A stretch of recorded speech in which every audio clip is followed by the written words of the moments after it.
Today is Thursday, August 5th, 2021. Coming up on Roland Martin Unfiltered, AFL-CIO President Richard Trumka, one of the biggest labor leaders, has died. We'll talk about his loss and what it means to the union movement. COVID cases are at a 6-month high with more than 100,000 new cases reported just yesterday. What's behind the surge and what needs to happen? The eviction moratorium has been extended and landlords are filing suit.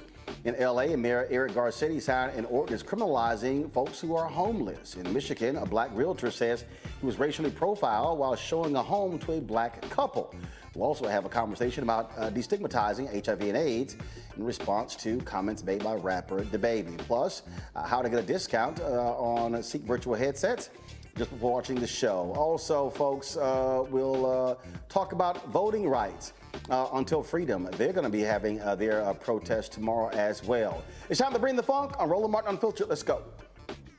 He's got it. Whatever the miss, he's on it. Whatever it is, he's got the scoop, the fact, the find. And when it breaks, he's right on time and it's rolling. Best believe he's knowing.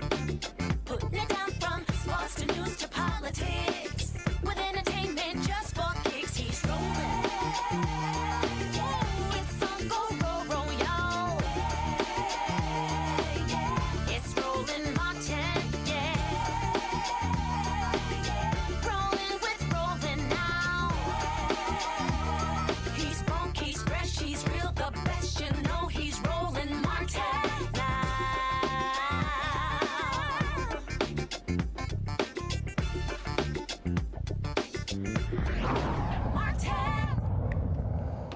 All right, folks, COVID is causing significant issues in this country. So many people are, frankly, when you look at what's happening in this country, so many people are who are in hospitals right now begging, they're begging for the vaccine. It's too late. You've got schools in Florida who are having to reverse mask mandates because the governor, Ron DeSantis, is literally threatening to pull their funding. Same thing is happening in Tennessee. Asa Hutchinson, Republican governor of Arkansas, yesterday said he regretted signing into law a bill that ended any mask mandates. These people are actually losing their minds. And you even have folks fighting on Fox News because they've changed their tune. And guess what? A new poll shows that people who watch Fox News, more of them are now getting the vaccine because Fox is now all of a sudden started telling people to take the vaccine. Folks, do you see what is going on? And then you have the people who are saying, oh, my goodness, you know, you really shouldn't be talking about these things. I got people tweeting me talking about all kind other crazy potent potions that could actually fix it. Y'all, it's worse in the southern states where they have the lowest vaccination rates, and they're leading the country. Arkansas, same thing. The problem there, children who are now in ICUs filling up all across the South. Here's the Arkansas Governor, Asa Hutchinson, now singing a different tune. Signed it at the time because our cases were at a very low point. I knew that it would be overridden by the legislature if I didn't sign it, and I was not supportive of, I'd already eliminated our statewide mask mandate. And so, you know, I signed it for those reasons, that our cases were at a low point. Everything has changed now. And yes, in hindsight, I wish that had not become law. But it is the law, and the only chance we have is either to amend it or for the courts to say that it has an unconstitutional foundation. See what's so stupid? He signs a mandate into law saying, well, at the time our numbers were low. Stuff changes. Well, the legislature was also going to override me. Well, let them. Show some damn leadership. Check this out. In Texas, Scott Appley, who sits on the on the Republican Executive Committee, y'all, he's dead. Yep, he died of COVID-19 5 days after mocking vaccinations and mask mandates on this Facebook post. This is what he posted.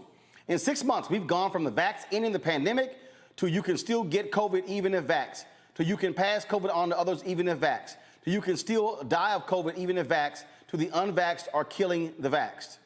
Well, guess what? He dead. He dead right now. Scott Appley.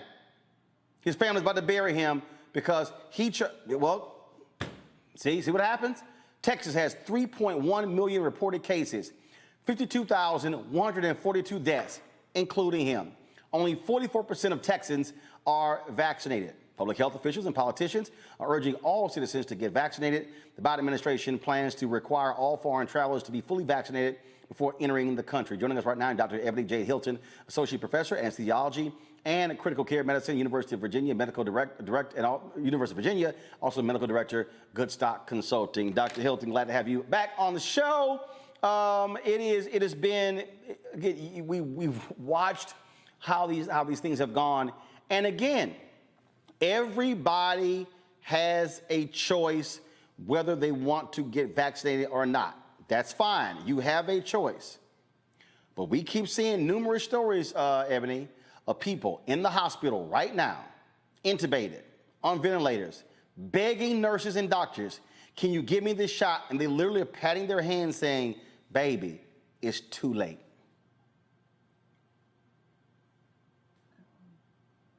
Can you hear me? Yes, we got you. Go ahead. Right, my connection froze. You know, we say this, people have a choice, but unfortunately what we do know is that a large population does not have a choice, which are our kids. And right now, you know, if you look at Arkansas, Alabama, Florida, Texas, literally they've run out of pediatric ICU beds. And it's the most frustrating thing because for one, those 12 and under, they can't get vaccinated even if they wanted to.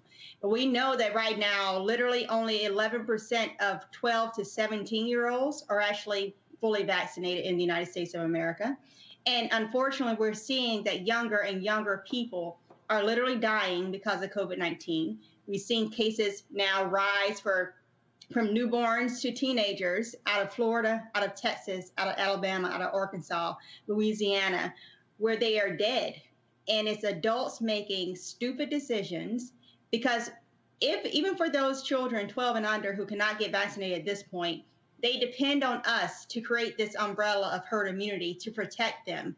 But we're so selfish and self-serving as adults in America in this cry for freedom that we would risk their lives in order for us to be able to go to Lollapalooza for a weekend getaway. It is absolutely ridiculous at a year and a half into a pandemic for us to try to pretend like we don't know what's smart and what's dumb at this stage.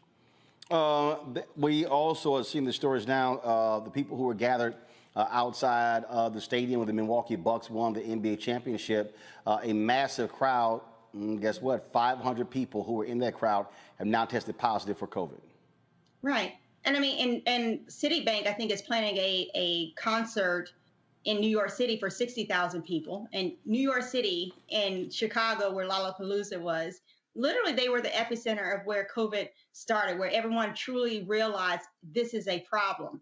And yet our vision is so short-sighted that we cannot wait until we get over the surge of Delta before we go out and gallivant as if it's not killing 600 people a day. And to give you an idea of what that is, if you think of the largest airplane, commercial air flight, add an extra 100 people to that and crash it every single day. That's what we're doing with COVID-19, and no one's blinking an eye, and it makes absolutely no sense to me. Check out this back and forth on Fox News. Again, if you want to understand the lunacy, if you will, watch this. Also saw that in Arkansas, apparently about 20% of the people who are in hospitals with coronavirus, 20% of them are children. So that's one of the things they're obviously going to be talking about. There are a lot of kids under 12 cannot currently be vaccinated, but if your kids are over 12, you probably ought to get the shot. Yeah, right. Or see a doctor decide what you want to do. That's what usually people go to for medical advice, doctors. I didn't go to a doctor before I got the shot. Well, that's your decision. Absolutely. That's your decision. But I don't think anchors should be recommending medical advice. Yeah. Well, yeah, you know, but a lot of people have been tuning into the show for 25 years to see what we think about different things. I think if you have the opportunity, get the shot. I also saw that. I find that to be hilarious that Brian Kilmeade would say anchors should not be recommending medical advice.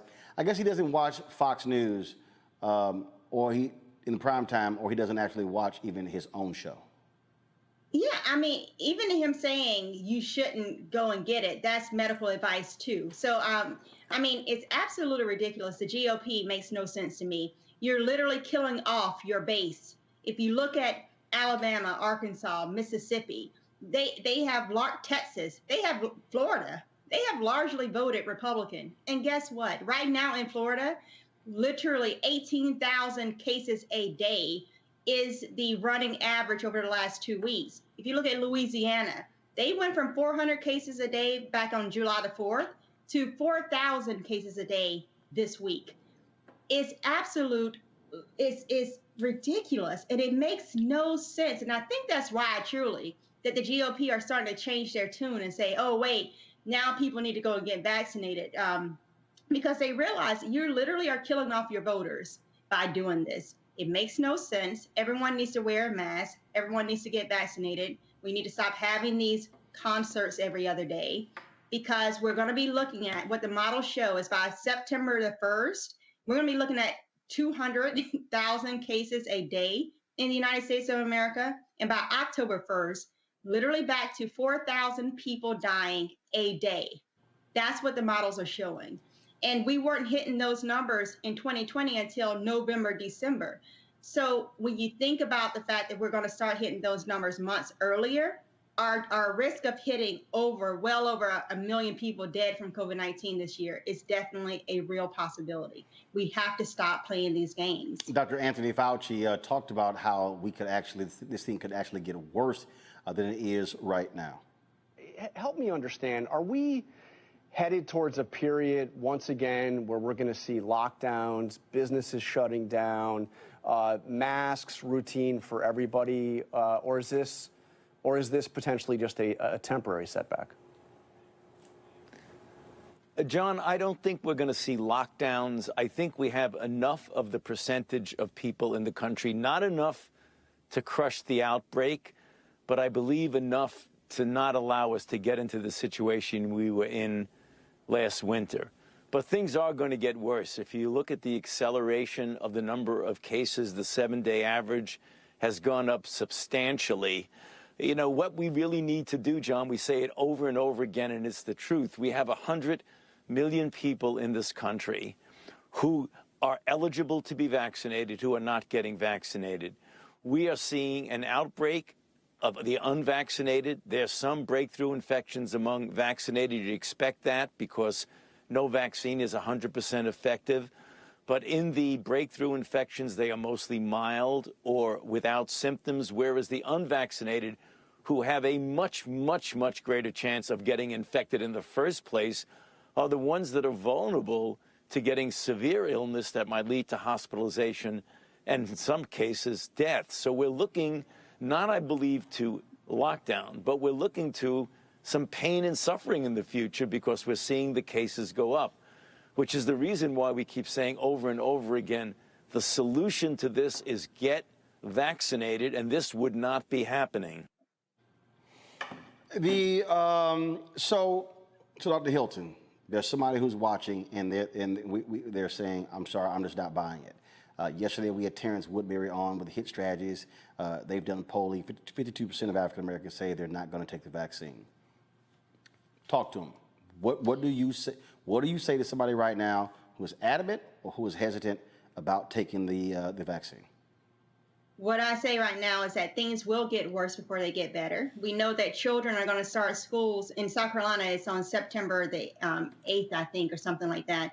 So we have a matter of weeks. And unfortunately, we know that children, they are curious. They like to go into the classrooms. We know many states are not mandating masks, but even those that mandate masks, we know kids tend to take them off. And unfortunately, we're seeing our children get infected with COVID-19 and unfortunately die from COVID-19. We also know that children can be vectors and pass that infection off to you. So for those persons that are saying, I am vaccine hesitant, I don't want to do this, look around you and honestly, look at the children in your life and say, is it worth their life? Because that's what we're risking right now. It is not a threat, it's a promise. We will be losing far more children than we lost in 2020, of which it was already too many. You know, back in March, we had a report that there was over 40,000 new orphans because adults were dying and leaving children behind. But unfortunately, now, this fall, what we can see is the reverse of where children can be dying in those same rates and leaving parents childrenless. And what does that feel like? And especially when we can prevent it and we can stop the spread just by getting vaccinated, by wearing our masks, by trying to stop the spread of this thing, by not traveling all throughout the United States, and particularly to those places where we know we have ongoing hotspots, which unfortunately now, if you look at the United States map, is pretty much everywhere. We just have to really buckle down these next 3 to 4 weeks so that we can hopefully not spur this thing like a wildfire that caught flame in California last year, you know, but it really is that type of picture we have to consider. And the thing that I keep, we also got to remind folks is that this surge has a devastating impact, not just on families, but also on our medical professionals. There have been a number of doctors who said, hey, there was probably about a 2 or 3 week period where things were returning to normal. We're now seeing in Tampa where they've announced no elective surgeries, just like last year, happening in other cities as well. And so this is going to have a ripple effect on the health care of people who need emergency rooms, who need to be in ICUs. Yeah, I mean, it's not only that, it's also, if you're thinking about people coming in to deliver their babies, if we're thinking about the fact that people are having heart attacks, that people who have cancers and need treatment, we are only, the healthcare providers, we're human too. There's only so many hours a day that we can possibly work, and that gets stretched, trust me. But it's just thinking through the process of, there's more consequences too of just dying from COVID-19. And this is another thing I would tell for those people who are walking around without masks on, vaccinated or not vaccinated, that if you're infected, there's a report that showed that up 2 million people they studied with COVID-19, for even those who are asymptomatic, they didn't have any signs and symptoms of COVID, they just went through and got tested. Well, within a 30-day span, they ended up developing some form of abnormality, either physical, fatigue or chronic pain now, or changes to their lab work. 1 out of every 5 who are asymptomatic develop these signs and symptoms. And so to play around with COVID-19, we don't know what the long-term impact of that will be for your life, and particularly for the children that have 60 years left of life, hopefully to live. You know, if they are in their senior year of high school, why would you risk that when you can go and get them vaccinated and hopefully prevent them from being infected in the first place? Dr. Ebony Hilton, always good to see you. I will be in your home state this weekend for Congressman Jim Clyburn's annual golf tournament. Tell him I said, hey, tell him to tell Lindsey Graham, since he's now COVID positive, to talk to McMaster's about reversing the ban on masks that they have for kids going to school. Do Yeah. that on the golf course. Yeah, we'll be sure to do that, and I can guarantee you there will be social distancing on the golf course. It's like, y'all stay over there. Absolutely. Ebony, thanks a lot. Good to see y'all. All right, good to see you. All right, let's bring in my panel here. Dr. Greg Carr, Department of Afro-American Studies, Howard University. REECIE COLBERT, Black Women Views, Faraji Muhammad, radio and TV host. The thing that I think probably drives me crazy the most, REECIE, with all of this, are the number of these Republican governors who have signed into law, people who so-called believe in small government, who believe in personal responsibility, who believe that people should make their own choices. They literally are tying the hands of officials. I mean, to threaten to revoke school funding from schools in order to, because of a mask mandate. In fact, that was an emergency hearing today where they want to provide emergency opportunity scholarships for people who want to pull their kids out of public schools where they have mask mandates to enroll them into private schools. In Tennessee, they are threatening to pull the funding of school districts that put into place mask mandates. They're trying to literally save lives. Yeah. This is what I've been talking about, the danger of this post-truth, post-factual, post-science society that we're living in, where we aren't making public health decisions based on science, based on saving people, based on not overwhelming the healthcare system. We're making them, or not we, but Republicans more specifically, are making these decisions to score cool points with, people on Fox News and with their base who has an appetite for destruction, who has an appetite for defiance, who has an appetite for, sticking it to the Democrats and big government, and it's to their detriment. And I think one of the reasons why they're getting away with this is because at the beginning of the pandemic, it was kind of presented as a black and brown issue. Oh, it's only black and brown people that are dying. For some reason, they don't care about grandma, great-grandma, and grandpa dying. And so they're saying, well, if some older people have to die, that's fine too. But as Dr. Ebony Jade Hilton just pointed out, and you pointed out, this is impacting kids younger and younger. And as a mother of a 4-month-old, I'm absolutely terrified of something happening to her. I mean, I'm vaccinated. Everybody around me is fully vaccinated. She likely has some protection through the breast milk, but I could not fathom the idea of putting her at risk. And so the idea of sending kids to school without masks, it's just incredibly troubling and disturbing. And it just seems like they don't have a problem signing a death warrant. And I don't know if it's as much hubris or delusion, but either way, it's equally dangerous. And so this goes back to what I've been saying and what we always say on the show: elections matter. Elections have consequences. And people in these red states, they don't deserve to have their death warrant signed. They don't deserve what they're being subjected to. But that's the government that they voted for. And so I'm hoping that there will be some sanity in the courts, that there will be some lawsuits to try to challenge some of these mask mandates. We've seen where the vaccine mandates have basically been upheld by the courts.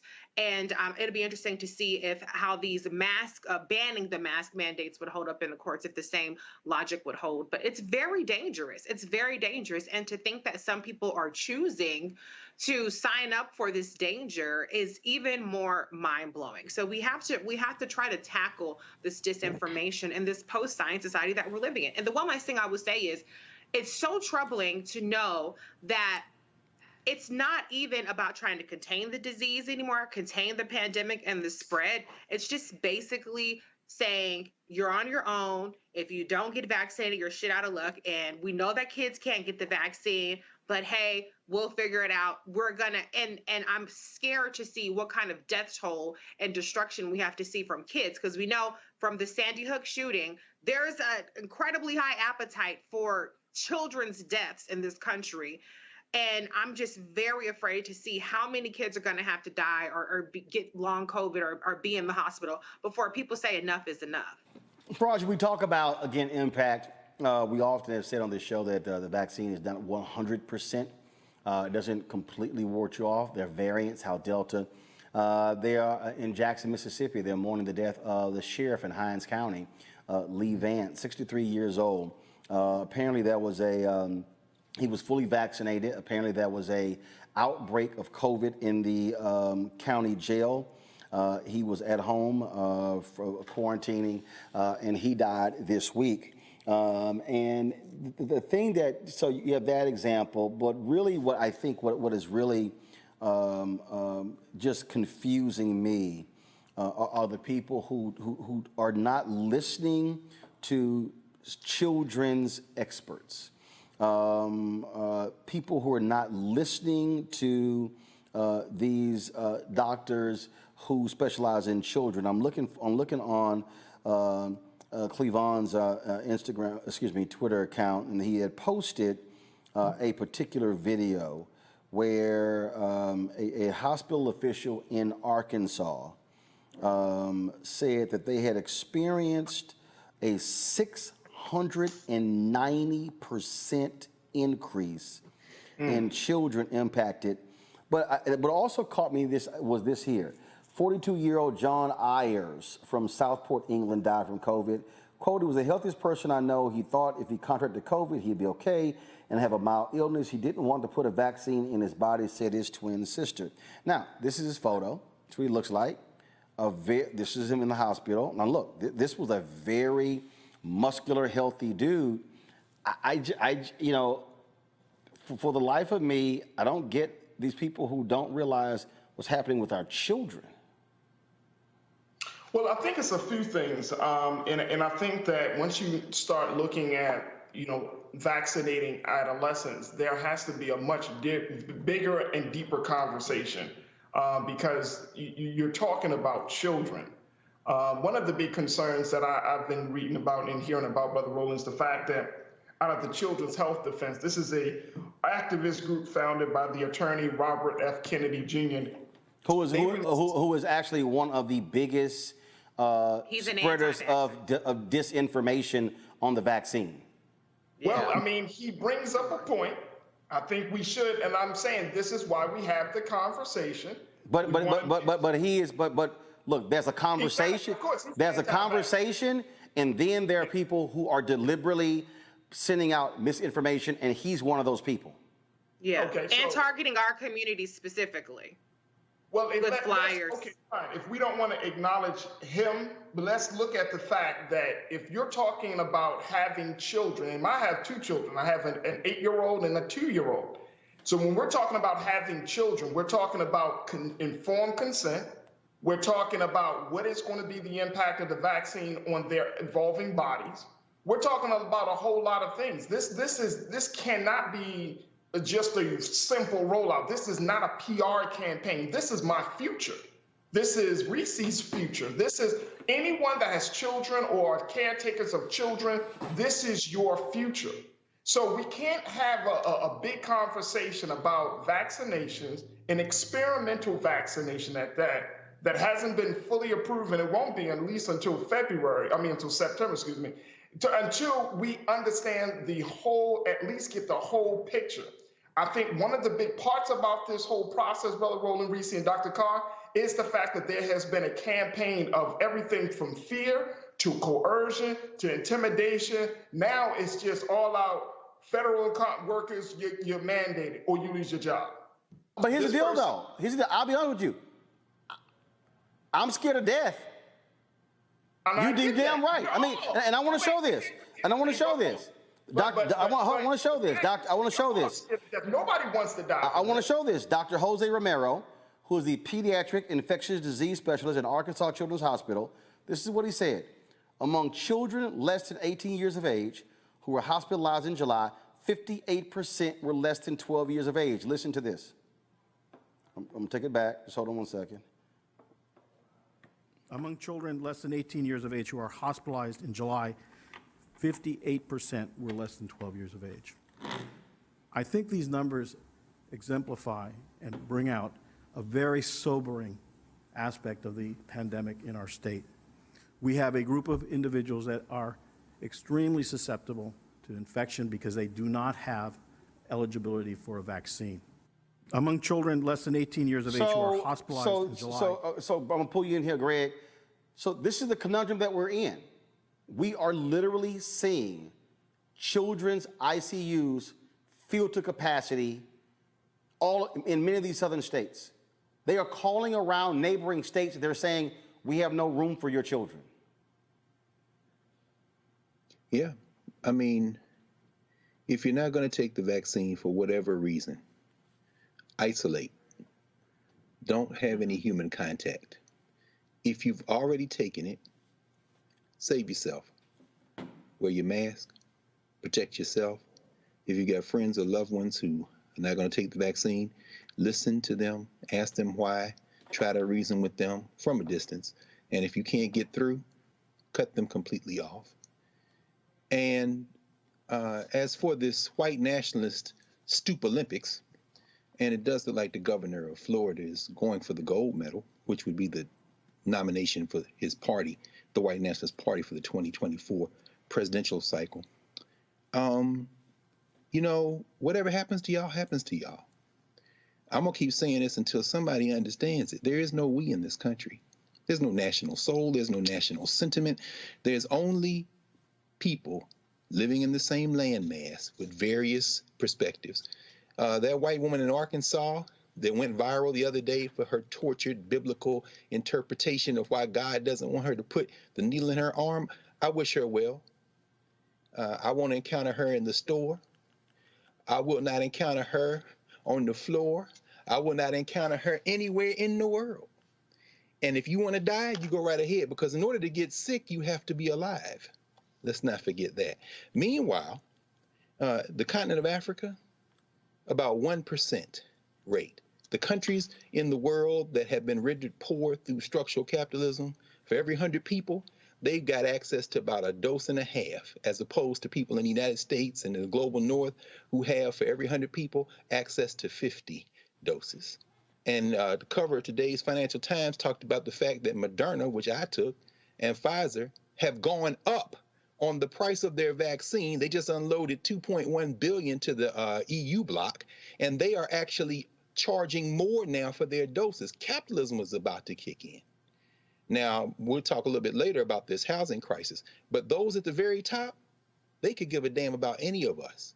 And if you want to value your whiteness over your life, and you watch that cosplay on Fox between Ducey and Kilmeade, and you decide you're not going to stick that needle in your arm, God bless you. Your God bless you. I'm not getting anywhere close to you. And those of you who are essential workers, who have never stopped working over the last year and a half, who have to deliver the mail and bag the groceries and drop off the Amazon packages and do the DoorDash and drive the Ubers, put 3 masks on, because these damn hillbillies are going to kill themselves, and they're going to drag some of us with them. Don't let it be you. Roger, you talked about some of the requirements that people are making. CNN announced that there were 3 employees who came into the office multiple times and were unvaccinated, breaking their protocols. They were fired. There are other companies who are now making those requirements. I have made the exact same thing. Employers can't just think about an individual; they had to think about all the employees, and I totally get companies that are saying, if you don't get vaccinated, you may not have a job. Well, I mean, if you're going to make that, and we have to look at the slippery slope that type of demand will possibly make. The president said on July 27 that the pandemic is continuing, essentially because he's called this the pandemic of the unvaccinated.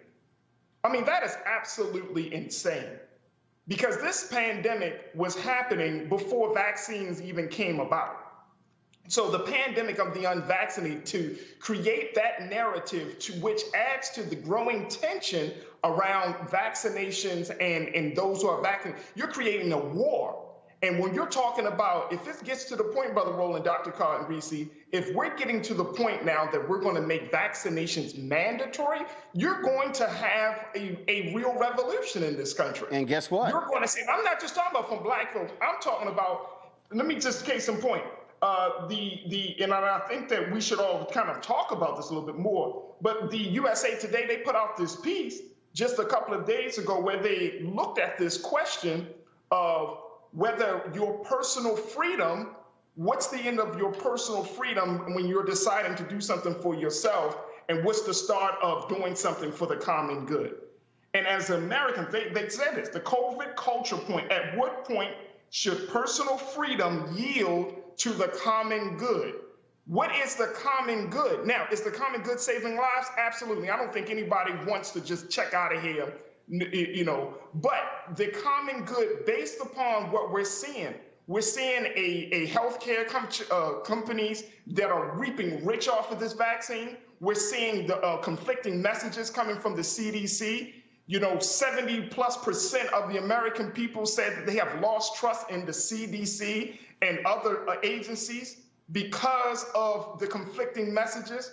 So what is considered to be the common good and what is considered to be personal freedom? We're not having certain conversations. We're not giving people a chance to really think about their decision making. It's just take this, take this, take this, do this, do this, do this. No, they actually, and at the same time, not giving people quote unquote personal choice. No, they are getting personal choice. But here's the deal, though. It's also my personal choice to employ you. Here's the thing I think a lot of people really forget. And that is, when Greg said it, if you don't want to take the vaccine, fine, self-isolate. But the deal though is, if decisions that you make, a decision begets another decision. Right. And if somebody says, I am not going to take the vaccination, cool. There are things that are going to come with that you may not like. Now, if they want to say, well, you shouldn't be firing me. I mean, there are hospital workers right now who are angry and upset because hospitals have said, y'all gotta get vaccinated. And the hospital said, and if you don't, you lose your job. Now they yelling and cussing and fussing, but the hospital is saying, we are a hospital. we can't have you. And here's the other deal. How many of us have actually, of the four of us sitting here, how many of us have gone to the continent of Africa? I'd be there right now. I wish I could. I wish I haven't yet. How many? And Greg, you've been. I've been. REECIE, did you raise your hand? Yeah. Yes. Okay. Didn't we all have to take a series of shots before we stood on? We for all of our personal freedom. That's right. We had to take a series of shots before we could even get on that plane. And if we landed, and they showed our papers, and they were like, nope. No shots? Hop your ass back on that plane, go back to where you came from. No question. Am I right, Greg? That's right, brother. But here's the thing, though, Brother Roland. Does this country have the mechanisms, the infrastructure in place to protect the citizens who may not be of the same mindset? Are we? And I'm asking because, like, for example, hold on. When you say protect them, how? What? Quarantine them under armed house arrest? What happens on the other side? So, okay, fine. You tell what happens on the other side is we have funerals. What happens? Then what happens? How do you protect those citizens? You just leave them to die? How do you ensure the rights of those citizens? No, but Faraji, that's the problem right now. The problem right now is, and I can show you, there are people who right now who did not want to take the vaccine, and they literally right now are making deathbed videos saying, what the hell was I thinking? They are pleading with people. So you just ask, how do you protect them? They are protecting them. They literally are hospitalized right now. The problem is our hospitals are being filled. And the reason, and Brother Roland, just real quick, dear brother, the reason that they're being filled is not necessarily because folks decided not to take the vaccination. We don't know, one, what the medical history of those individuals. Two, did they really wear the mask and do the social distancing? I'm all for that. So did they take the proper precautions? I'll show you this here. Travis Campbell, 43, from Bristol, Virginia, has been hospitalized more than a week due to the Delta variant, which also infected his wife and 2 children. The unvaccinated man is adamant about making videos encouraging others to get vaccinated now. Here's the video. This place was basically empty with COVID last week, but now is full. So it is growing and it is getting stronger. Hate to hear, lost a couple acquaintances in the past 24 to 36 hours. COVID, this Delta strain is something else. I would ask you,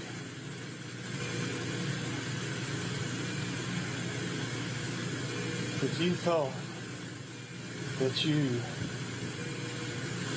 had to sit down and plan your goodbyes and funeral, or go get the COVID vaccine, what would you do? I'd hope to God that all my friends and family would not say, somebody hand me a piece of paper and a pen. That's a sobering thought, of which I have. REECIE. No, brother. I mean, I'm sorry, Greg, go ahead. No. All I was going to say is, and I wish Dr. Hilton was back here. Matter of fact, she is. I think she just called back in. Dr. Ebony Hilton, you wanted to pop back on. Go ahead. Yes, I was going to go and try to mind my business, but I just listened to see what the panelists had to say. And I just want to speak to the gentleman. I'm sorry, I don't know your name. You mean Faraji Muhammad? Yes. For one, respectfully, words have power. And right now, what I am telling you is that words and the information that is being spoken, this misinformation, is literally killing our people. We have at this stage, compared to last year, January 2020, when before pandemic actually hit the United States in fullness, we had our first case January 20th. And since that time, 1 in every 420 Black people that were alive last January has now died from COVID-19. We have higher death rates in every single age category, including our children. This is not the time for us to go back and forth over talking points because we want to get our voices heard. Because at the end of the day, if you have not had to look at a family and tell them I'm sorry, but they are dead, then I don't need the back and forth, because what I got to tell you is we're burying 9-year-olds. 9. This has to stop. And it's one of those things that really does. If there was a miracle drug, I tell people all the time, I don't come from a medical family. I came from a single parent home. My parents didn't graduate from high school. I lived in the place that we talk about with the lack of resources. That's what I got, free lunch. That's me. So when I think about the fact that we're already having to battle the fact that we don't have medical resources in the neighborhood that I grew up, and I know my family is struggling to even get vaccines in the first place. Literally, they left South Carolina to go to North Carolina to get vaccinated because they weren't getting it out because we got a Republican governor. I already know the uphill battle we got to fight as far as racism, as it deals with environmental racism and the toxins, all that stuff I already know. And what I am telling you is that we have young people, young, otherwise healthy, nothing in my chart. I am 20 years old. And 2 weeks ago, I had to literally bury a 20, I'm not going to say the age and the sex of this person, but a person half my age from COVID-19. We cannot afford to do this, people. I mean, and what terrifies me is that we know that if we look at where Black people live, we live in the southern states. We live in South Carolina, Georgia, Alabama, Mississippi. 50% of all Black people, we live down south. And guess where the hot spots are right now, if not the complete south? And guess where the lack of vaccine uptake is happening? In the deep south. And guess where high blood pressure, high cholesterol, and diabetes live, if not in the deep south? So guess who's going to die at higher rates again? So instead of it being 1 in every 400, it'll be 1 in every 200, and it is killing us. Yes, ma'am. And Dr. Hilton, you know, this is not about talking points, and I'm wholeheartedly in agreement with you, sis. that, having those conversations with families to let them know that their child has lost the fight against COVID-19. This is not about to score any political points, but I think that we should have some deeper conversations. I mean, people are talking about the hesitancy. They're talking about not being adamant. I mean, looking at where this country is, we're looking at the in terms of the medical experimentation, the history of medical experimentation on Black and brown communities in this country. We can't just disregard that scholarship and that research. We can't just disregard the fact that this vaccine was produced in such a way, and I could be wrong, Dr. Hilton. I can be totally wrong, and I'll be the first one to admit it. But I didn't see a consortium of Black medical professionals like yourself and others coming from both America, coming from Haiti, coming from Cuba, to discuss, okay, we know a company like Pfizer, a company like Moderna, a company like Johnson & Johnson, companies that have real problems in producing sound and effective and life-saving treatment.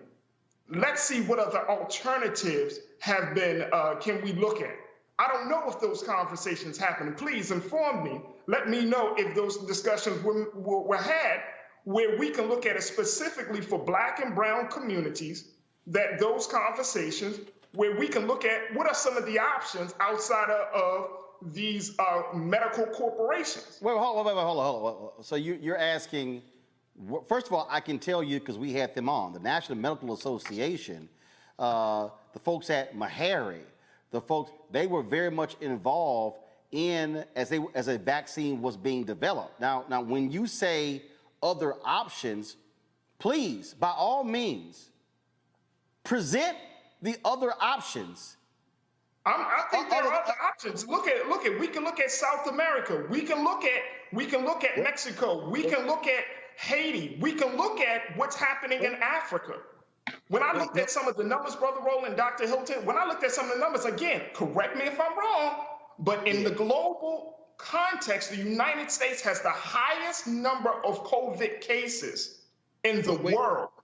Wait a minute, Faraji. I think just today, yesterday, Tedros Ghebreyesus, who is over the World Health Organization, called for a moratorium on booster shots in the global north until vaccines are delivered to Africa. 1%. You got people who will crawl through over broken glass to try to get a vaccine in Ghana, Nigeria, even South Africa. And in terms of Latin America, that's where we've seen, correct me if I'm wrong, Dr. Hilton, the Lambda strain is coming. As far as Cuba is concerned, that's geopolitics. United States and the global north freezing Cuba out. They developed 2 vaccines, the Ebola vaccine and the Soberana vaccine, both over 90% effective. And so far, they've begun to knock it. I think they're close to 11 million in Cuba now have taken 1 shot.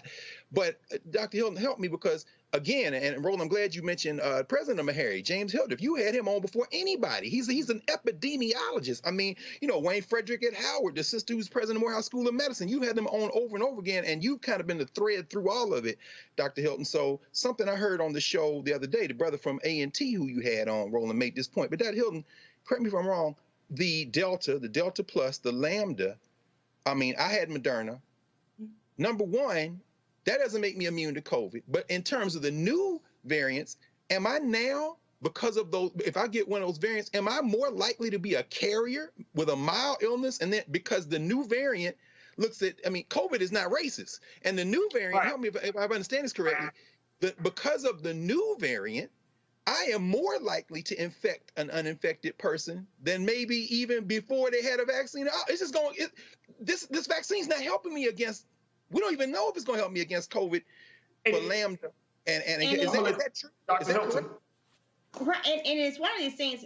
So let's define how variants come across. So it's almost, again, I don't come from a medical family, so I try to think in very simple terms of how I wish someone would explain it to me. So you can think about variants like the telephone game. If I say ABCD QRST, and then REECIE says ABCD QRSTV, right? And then the next person says ABC QRLMN. That's the slight change where we keep the same base, but then it's slightly different in between. That's what mutants are. Because as COVID goes from me to REECIE to Roland, The virus's only job and only goal is to be able to replicate. And it knows that if I can trick the immune system, then that's the most likely that I can get to the next generation of me. So I have to change slightly from me to REECIE, from REECIE to Roland in order to get to the next generation, if that makes sense. And so when you're talking about the vaccine, what we do know is that the vaccine still recognizes fairly well that ABCD. Now, it does not necessarily recognize the QRS if you throw in some other letters, and I'm hoping this is making sense to people as far as this telephone game. But what we do see is that the vaccine itself reduces your likelihood of being hospitalized or infected by 8%, 8 times, right? 8 times less likely to be infected. You're 25 times less likely to be hospitalized and 25 times less likely to die if you are vaccinated versus if you're not. Now, do we have a real threat that we're going to get a telephone game of where now instead of it saying ABCD, that it says QRS first and throws us all the way off? Yes. And the reason why we have the biggest is, again, when we were just talking to the gentleman about vaccines and he mentioned Africa, I don't know, and I think you said you've never been to Africa. I've done mission trips in Africa, and I lived in Tanzania for a month, and then for 2 weeks the following year in 2013. And I tell you, that one hospital was servicing in Tanzania, Mwanza, Tanzania, the entire country of Tanzania. There is not a resource there that we have the luxury of having here in the United States of America. So when we're saying they don't have cases, it's not because they don't have cases, it's because they don't have tests for those people. Literally, we had patients that would walk to the hospital for days that I can put up, videos of what I took to show how these children who had infections within their belly, their families had to carry them for days to get to the hospital, and unfortunately, they would pass away there. So we cannot say that they don't, and it's an injustice to Africa, the continent of Africa, actually, at this stage where 15% of the global population is vaccinated, but yet in Africa, it's only 1.8% because they are not getting vaccines in the rate that the wealthiest countries are getting vaccines, and they are dying. And it's not only in Africa, it's in South America. Literally, when we're talking about the P1 variant, that was out of Brazil, right? We had the Alpha variant first in the UK. We had the South African variant, right? I don't know if y'all remember that one. And then we had the P1 variant, which was in Brazil. Yeah. This is not a game of, we're only dying in the United States. We're testing more in the United States. We're not doing as many tests as we should be doing in the United States.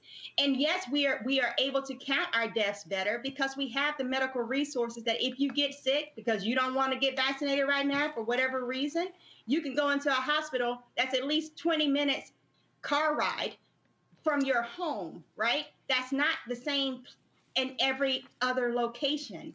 And unfortunately, it's that type of not understanding the system holistically that's causing a lot of people to doubt the system. And unfortunately, it's costing their lives because what we do know, again, is that in the United States of America, 1 out of every 420 Black people has died from COVID-19 since the start of the pandemic. And it's only going to get worse.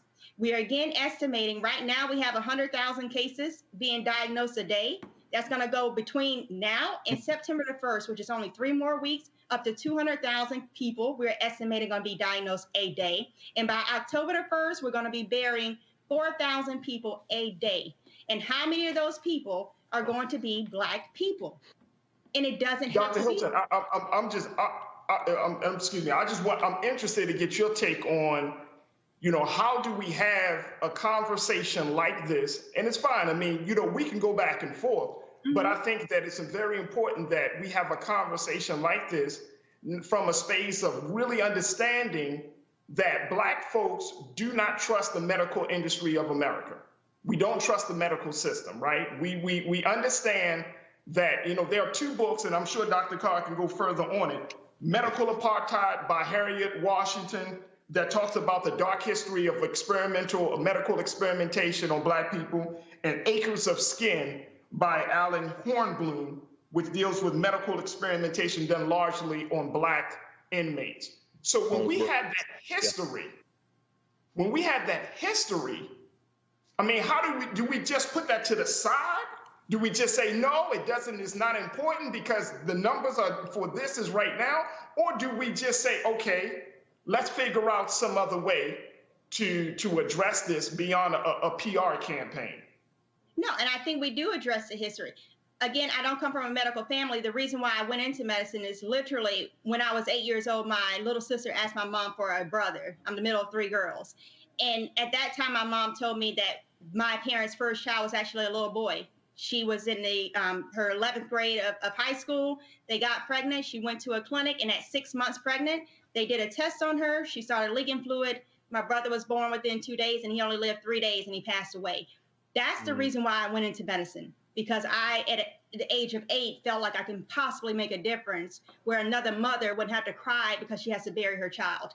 And so in growing up in medicine, I have definitely taken with everything that I am from that space. I am from that very neighborhood of where we were talking about Tuskegee, of where we're talking about, you're talking about actually with the acres of skin, that's the Philadelphia experiment, a prison experiment.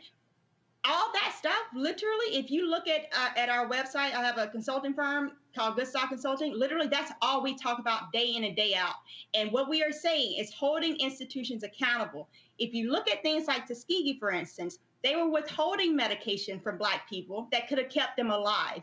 And in this stage of COVID-19, what I asked everyone clearly is, if it was an experiment that could possibly taint you or kill you, would you see the most powerful people in our nation, white people, the president of the United States? Would you see the Lindsey Grahams? Would you see the Mitch McConnells? All of them jumping in front of us, Black people, who should have been in the front of the line because we had racial health disparities. But we had Marco Rubio, we had Ted Cruz, we had the Fox News support, people. They were the first ones on stage, so they could use it as a political stunt to say, oh, I'm just doing this to gain interest and to gain the support. No, they were doing it because they knew it could save their lives.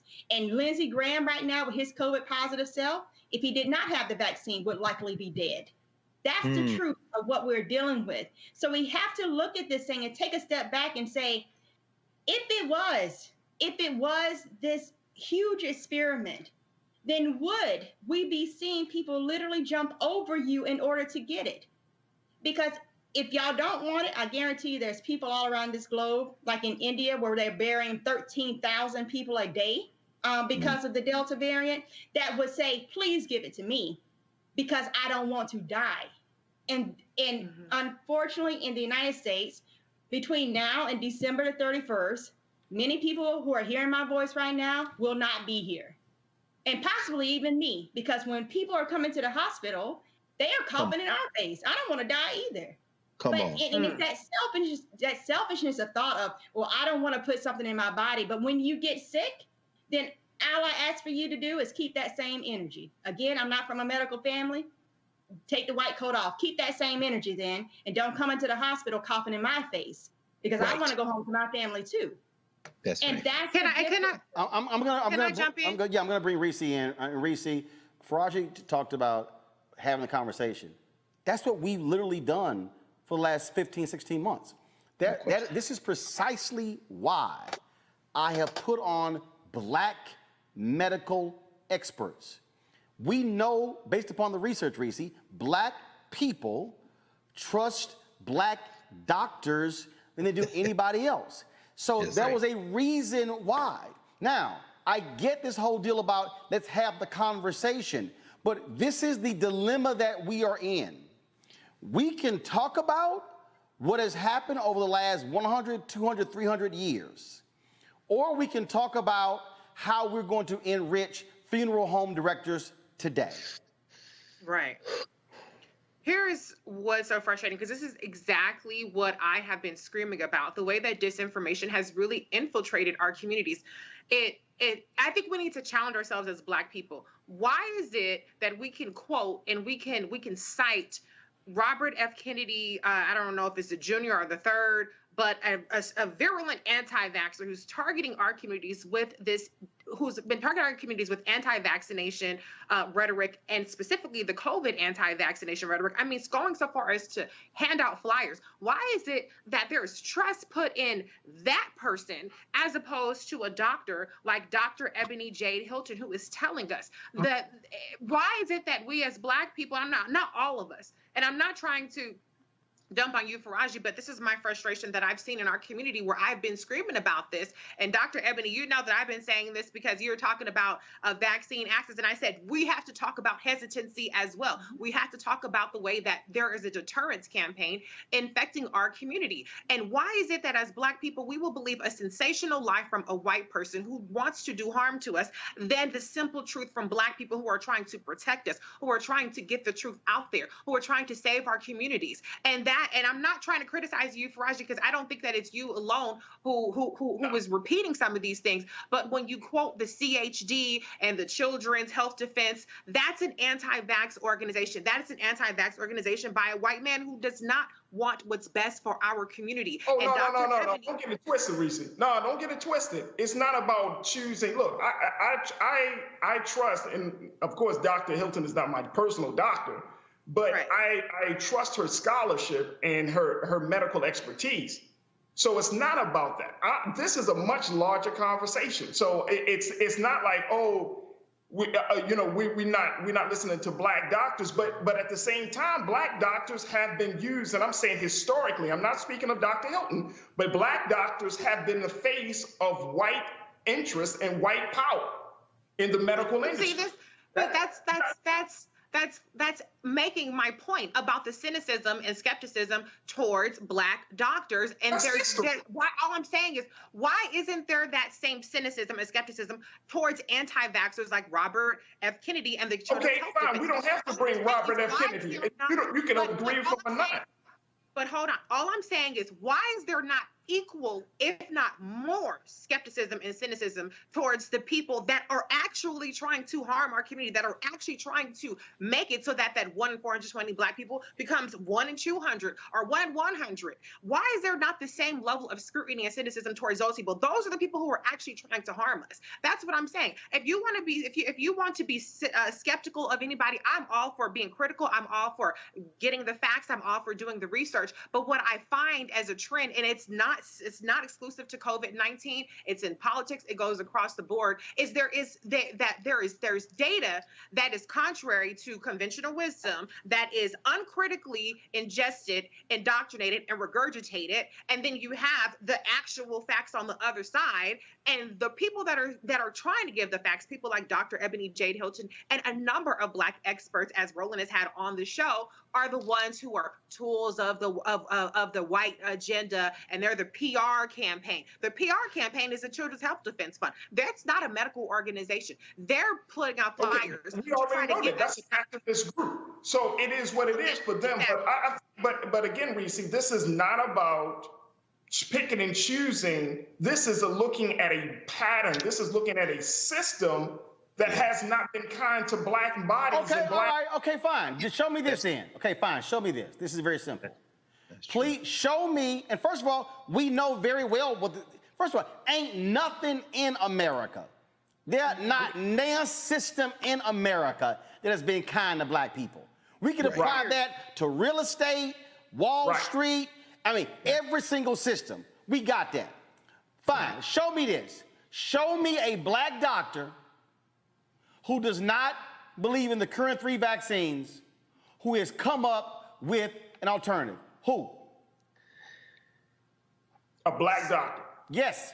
See, that's medical doctor. The one doctor that said the alien sperm, he might mention her. It literally makes me think about. No. Hold on. Faraji, I'm making a point because here's the piece. Go ahead. Show me. You mentioned other countries and what they're doing. God, show me a Black doctor who has done that. Because you asked Ebony, hey, were there other doctors who came up with other avenues or methods that are alternatives to the vaccine? Okay, show me. I'm asking the question, Brother Roland. No. I'm asking And so the fact that you can ask that question, and I don't know, and Ebony don't know, and Greg don't know, and REECIE don't know, and if they're there, fine, bring it out there. But the dilemma that we are faced with right now is this: it literally is life or death. Right. I understand. See, we could have the historical, larger, broader, deeper breakdown of the system. This is what I know right now.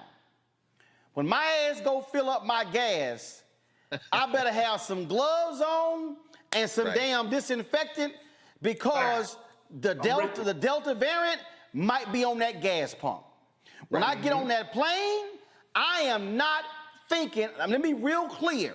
When I sit my ass on that plane tomorrow to fly to Charleston, South Carolina, Roland at that moment ain't thinking about Tuskegee. I'm not thinking about a jail. I'm thinking about goggles, mask, filter, gloves, wipe everything down, getting out of there. I'm not dismissing nothing that's happened to us historically, but I have to deal with the present of what's happening now, and that's why Dr. Robert Graves from North Carolina A&T has constantly been on here, and Ebony, and Tyson Bell, and when you had the presidents of Dillard and Xavier who participated in this COVID study. That's why we had the president of the National Medical Association, the largest group of black doctors in the country. That's why we've had these people on, because if we can't trust our black experts, well, hell, who left? Because I damn sure not gonna listen to Robert F. Kennedy. And that's fine. Faraji, and you remember this, brother, when HIV/AIDS was really slamming our people, and it's still slamming our people, as we'll talk about in a minute. But remember Dr. Barbara Justice, Abdul Ali Muhammad, and we're talking about alpha interferon and various. Now, let's set aside the science for a minute, because I agree with you 100% about the distrust of the system. And it isn't just historical. I mean, Dorothy Roberts up at University of Pennsylvania Law School wrote a book called Killing the Black Body. It isn't just Tuskegee. It isn't just Holmesburg Prison. It's our experiences in the doctor's office every day. And so I guess, I'm thinking, how do we maybe steer into this? In other words, what you've described, Roland, in terms of how you're going to approach that plane. There are people who would say, but you're fully vaccinated, brother. You don't have, no. I'm going to absorb all of that experience-based paranoia of this system and protect myself. Because I remember, in fact, sitting and listening to Abdul Ali Muhammad and saying, yeah, you know what? There probably have been some breakthroughs. And of course, Big Pharma wouldn't let us know that. At the same time, to what you're raising, Roland, is very important. And Faraji, I know this, because I hear you, brother. And I embrace that energy in part because I went to, and Roland, you covered it. You sent your team to cover it. When the Tuskegee, descendants of the people who were in the Tuskegee experiment came to Howard. Yep. I'm listening. I can hear it logically, but I understand class plays a role in our society, which means that there are black people who trust no petty bourgeois Negro. And especially when they're basically talking to black people like we're stupid. So in other words, y'all don't do this, you stupid. So immediately, part of the reaction is, I ain't gonna do it because I don't like how you talking to me. So why, Dr. Hilton, Doc, what you said at the end there, when you and Faraji were talking, that really hit me because, my mother's sister's oldest child, my cousin, has been a nurse for almost 50 years. And she works in Baltimore sometimes, she's on the West Coast. But when you said, I want to go home to my family, I'm saying, see, that's the kind of talk. But see, you know how to talk like that because you didn't come from one of them petty bourgeois families. No, black people going to have to be talked to as if you're intelligent. And I know you don't trust them Negroes. In fact, the more degrees you got, the least you trust them. But when you say something like that, I'm thinking about my cousin. And I'm saying, if you go in the hospital in Baltimore and kill Jeanette, I'm coming for your ass today. In other words, I think that, Faraj, what I'm saying, that I think we have to learn how to listen to our people in a way that doesn't communicate we think we smarter than them. I think that's why people don't trust politicians, don't trust many black doctors. And so I'm just saying all that to say that what you're voicing, a lot of our people, in fact, Roland, I will say this last, this is why Roland Martin and Filter is so important. Because there are people who are listening who are saying, you know what, I don't know if it's a doctor that created it now, but I don't trust these people. I'm saying you shouldn't trust none of them, because if it was up to them, we'd all be dead. But guess what? You need to trust that they are against you, which means what? If they're taking it, to Doc's point, then you need to think about taking it. Why? Because the one thing about being free, you got to be alive to be free on top of the earth. And that's why when Dr. Ebony Hilton and Dr. Tyson Bell, when they purposely, when they got the shot, they shot the video, they documented, everybody talk about that, why y'all did that. Other black doctors did that because this is real simple. If Dr. Ebony, you ain't trying to sit here and put something in your body that's going to screw you up. Right. And literally, I was the very first person at UVA to take the vaccine, and I wanted them to videotape it. And then I did YouTube videos of showing me the days after, because I don't come from a medical family. I completely understand where the mistrust comes from.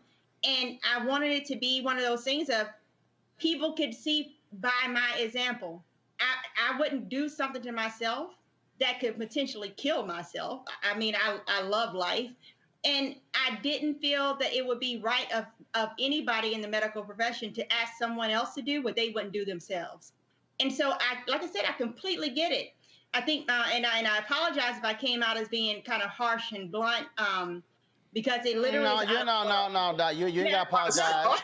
No, really, keep it real. I do think, it's by the grace of God, my immediate family has not died. And I literally think about that all the time. Same here. So how do we get past this point of needing more and more data when the data is already there, and we're trying to find data that proves our how do you say it, that gives our anxiety a home. And at this point, every day that we are trying to find that home space for that anxiety, 600 people are dying from COVID. And it's going to find itself to your door just because the Delta variant is literally, the viral load of the Delta variant is 1,000 times higher than the original COVID.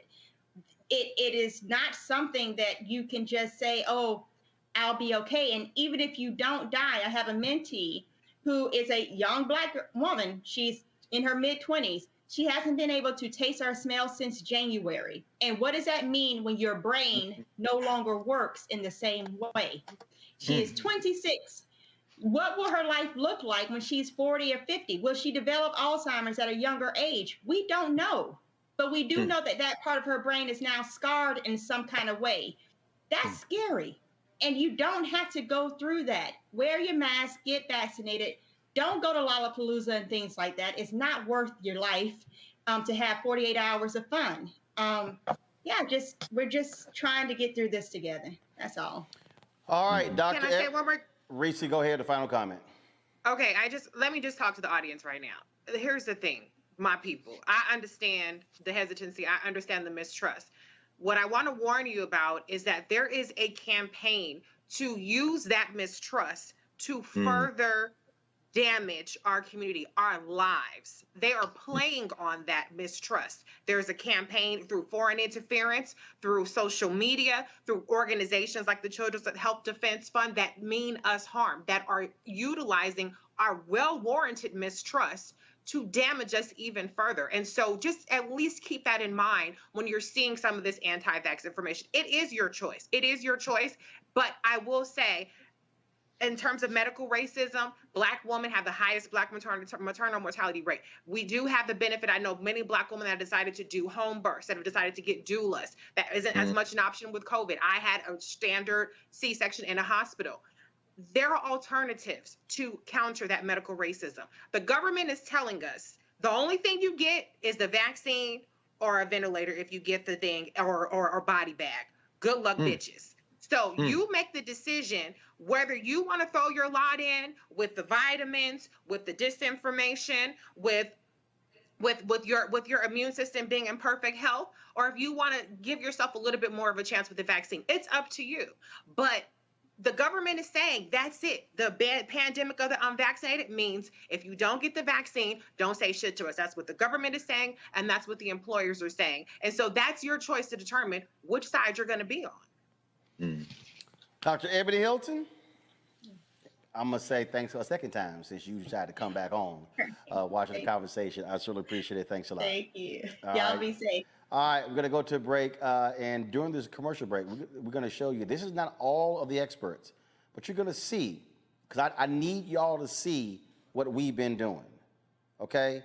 We have not, and this is no shade to anybody, we ain't been having black entertainers on here talking about COVID, the vaccine, and your health. We ain't had no rappers, no ball players, no actors, no. We've had real experts on this issue. When we come back from this break, we're going to talk about the eviction moratorium and talk with a black real estate expert on what this means for African Americans. You're watching Roland Martin Unfiltered. Every single night. We've got some of the top black experts. You're not going to see them on cable news or broadcast news because you swear black people aren't experts when it comes to this health crisis. That's why we have this show and why we do what we do every day on Roland Martin Unfiltered. Joining us right now is retired General Russell Honore, the nation's first black Surgeon General, Dr. Joycelyn Elders. John Hope Bryant, he is the founder of Operation Hope. Senator Kamala Harris of California, Dr. Cedrina Calder, retired General Lloyd Austin, Congresswoman Karen Bass, Commissioner Omari Hardick, Bureau President in Brooklyn, Eric Adams, Dr. Joseph Graves, America's Wealth Coach, Deborah Owens, Dr. Corey Abear, Patel Salt, Howard University student, Pastor Jamal Bryant, Dr. Christy McDowell, Benja Ajilore, Senior Economist at the Center for American Progress, Gilda Daniels, again, author of the book, The Crisis of Voter Suppression in America. 4 stars, General Kip Ward. Dr. Oliver Brooks is President of the National Medical Association, President of the American Medical Association, Dr. Patrice Harris. Joby Benjamin, Dr. Alexia Gaffney, Infectious Disease Specialist, Dr. Georges Benjamin, Executive Director of the American Public Health Association, Malcolm Nance, Family Medicine Physician, Dr. Jen Caudle, Dr. Tashaka Cunningham, a molecular biologist, Kat Stafford. She's a national race and ethnicity reporter for the Associated Press. Dr. Wayne A.I. Frederick, who is the president of Howard University, Congresswoman Yvette Clarke from the state of New York, William Spriggs, AFL-CIO economist, Andrea James, executive director of the National Council for Incarcerated and Formerly Incarcerated Women and Girls. All right, let's go to Capitol Hill. Congressman Gregory Meeks, Congresswoman Eddie British Johnson of Texas, Congresswoman Barbara Lee, Minnesota Senator Amy Klobuchar, mental health clinician Jamie Singletary, Prince George's County State's Attorney Aisha Braveboy, as well as Dylan Hayrie, ACLU Justice Division strategist. Dr. Cindy Duke, she is a virologist. Principal Steve Perry of Capitol Prep. Health and wellness specialist Dr. Yolanda Hancock. Desmond Meade, president of the Florida Rights Restoration Coalition. Cliff Albright, who is the co-founder of Black Voters Matter. Michael Harriet with the Root. Domina McWhorter, founder of Love by the Hand. Dr. Julianne Malveaux, economist, president, Emerita Bennett College. Coroner Michael Fowler is the mayor of Atlanta. Keisha Lance Bottoms, mental health therapist Suzette Clark. Justin Gibney, attorney and political strategist, and Bishop Vincent Matthews Jr. Dr. Suzette McKinney, CEO and executive director of the Illinois Medical District. Dr. Leon Madugal, president-elect of the National Medical Association. Jana Bailey, mayor of Moss Point, Mississippi, Mario King. We're going to keep driving this thing to make sure our people are fully aware, safe, protected from coronavirus. You're getting the top medical experts, the top business experts, top political experts, top religious experts, because that's why we do what we do. Unapologetically and unfiltered. Ain't nobody else in the black media space doing what we do. Watch Roland Martin Unfiltered daily at 6 p.m. Eastern on YouTube, Facebook, or Periscope, or go to RolandMartinUnfiltered.com. Support the Roland Martin Unfiltered Daily Digital Show by going to RolandMartinUnfiltered.com. Our goal is to get 20,000 of our fans contributing $50 each for the whole year. You can make this possible. RolandMartinUnfiltered.com. I believe that people our age have lost the ability to focus the discipline on the art of organizing. The challenges, there's so many of them and they're complex, and we need to be moving to address them.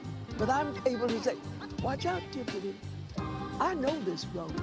That is so freaking dope.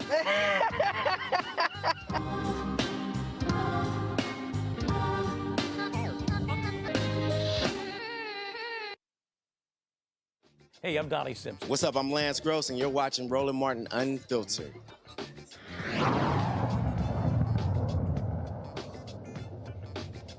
All right, folks, the CDC's extension on the eviction bans is being re-challenged in the courts. The chapters of the National Association of Realtors in Alabama and Georgia filed a motion in federal court to vacate the ban that the CDC ordered Tuesday to areas of the country with high transmission of coronavirus. The same groups led a legal challenge against the first federal eviction moratorium that expired on Saturday. That lawsuit prompted the Supreme Court to cast doubt on the CDC's authority to grant the ban. This new eviction moratorium will cover about 80% of the U.S. counties and 90% of renters and end on October 3rd. President Joe Biden hopes this will allow the federal government and states to enact a rental assistance program from last year's $47 billion rental program. Joining me now is real estate and broker and owner Mark Alston, Public Affairs Chair for the National Association of Real Estate Brokers. Glad to have you on the show here, Mark.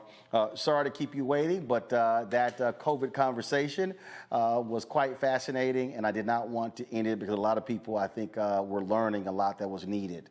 People have been saying, hey, this moratorium is unfair to owners, that they're the ones who are getting screwed because folks have not been paying their rent. How would you assess this issue? You know, I'm the public affairs chair for the National Association of Real Estate Brokers. We were founded in 1947, Black organization that our motto is democracy and housing. Our constituency is Black America, Black real estate professionals, Black consumers, Black people, our Black communities. We're the watchmen for our community. So when I look at it, when I hear the moratorium, it's welcomed. It's needed. Blacks, the last numbers put out by the census in last Tuesday, I believe, blacks are 44% owners. Whites are 74% owners. That means 56% of us are renters. And we have been disproportionately disparaged by this coronavirus, by this season. And there needs to be protection for our renters. I do agree that landlords have had it tough. Black folks are landlords too. But there has to be a balanced approach. We have to keep people in their homes. I live in the homeless center of America in Los Angeles. And when I look out, we're only 8% of the population, but we've got to be 40, 50, 60% of the homeless. We got to quit adding to that. So we are in support of the moratorium. It's too short. It's 60 days. We needed to go through the end of the year to give the United States a time to put together the necessary policies and provisions to protect homeowners and to support landlords with the money that's been collected through various fees. But then you got this issue in California where the mayor has now said that being homeless is against the law. Eric Garcetti signs an ordinance criminalizing being homeless. It specifies times and locations where it be unlawful for a person to sit, lie, or sleep, or store, use, maintain, or place personal property in the public right of way. Violators will be issued a citation from the city's administrative citation enforcement program. And so when you look at this, and then you look at still the problem that we're having over here when it comes to these evictions, I mean, this notion that we fully returned from COVID, we haven't. We are still mired in an economic pandemic, a health crisis. You know, first let me congratulate you and thank you for the last segment. That needs to be why there needs to be more viewership. We need to see that because not only is it not over, we don't know if we've had the brunt of it. I look back at the Spanish flu, a Spanish epidemic in 1918, and the first year was the light year. It came roaring back in the second year. I'm concerned about that. 53% of Black people in this country report having housing insecurity. It's important that we provide the opportunity. When the government shuts down the country and says, stay home, and when they turn the economy off, then they have to take the protections necessary to protect and those who are damaged by that. Blacks are most damaged. We're the least employed, the most unemployed, at the highest unemployment rate, and the last ones to come back into the workforce. We're even the lowest being able to work from home. So we've been impacted. A lot of the jobs that we had, not only are they shut off, they're not coming back. So now you have this battle. President Biden, on one hand, has said that, yeah, likely this is unconstitutional, but he also says, what the hell? This buys time to put a program in place to make its way through the courts. If the court rules, they rules, but his whole deal is we got to do something. That I agree with President Biden. We've got to do something. And you know, there's money involved. There's money there. Mark Calabria of FHFA last December instituted a 0.5-point cost to every refinance in America, supposedly to deal with pandemic issues in our housing finance system. There were 14,500,000 mortgages done last year. 97% of those mortgages were affected. 97% of the mortgages were affected by this 0.5-point cost. There's about 8,300,000 mortgages that had an extra 0.5-point cost that were going to generate funds to deal with this pandemic. Those funds should be used to offset landlord costs. There's got to be a way for us to address this. There's money in the Treasury. I was looking at Fannie Mae's income report a couple days ago, maybe it was yesterday, $7.5 billion income in the last quarter. We've got to take and put this money back into addressing this COVID-19 season and the emergencies that we have on both the renter side and the landlord side. We've got to protect Americans. All right, Mark Alston. Surely appreciate it. Thanks a lot. We appreciate the expertise from our black realtors. That's why we have this show, because we know these other networks, they act like y'all don't exist, but we know y'all do. We appreciate you. Thank you so very much. Thanks a bunch. We'll go back to my panel. This is a significant issue, REECIE, and for the people who got a home, everything is all good, that's fine. There was one woman, someone had done a story. It was a black woman. She had 3 daughters, and in a matter of days, 48 hours, 117,000 or more was raised on social media for this woman. But that's just one woman. We now know that part of the problem, when we had Congresswoman Maxine Waters on the show, was that these states and these mayors were sitting on the money. We're not deploying the money. $47 billion. You know, we consistently as a country and as local governments make the choice to inflict pain on the citizens of this country when there's plenty of money to go around. I mean, as you pointed out, Roland, a lot of governors are sitting on loads and loads of money. And the relief that people need that's already been allocated or appropriated is out there.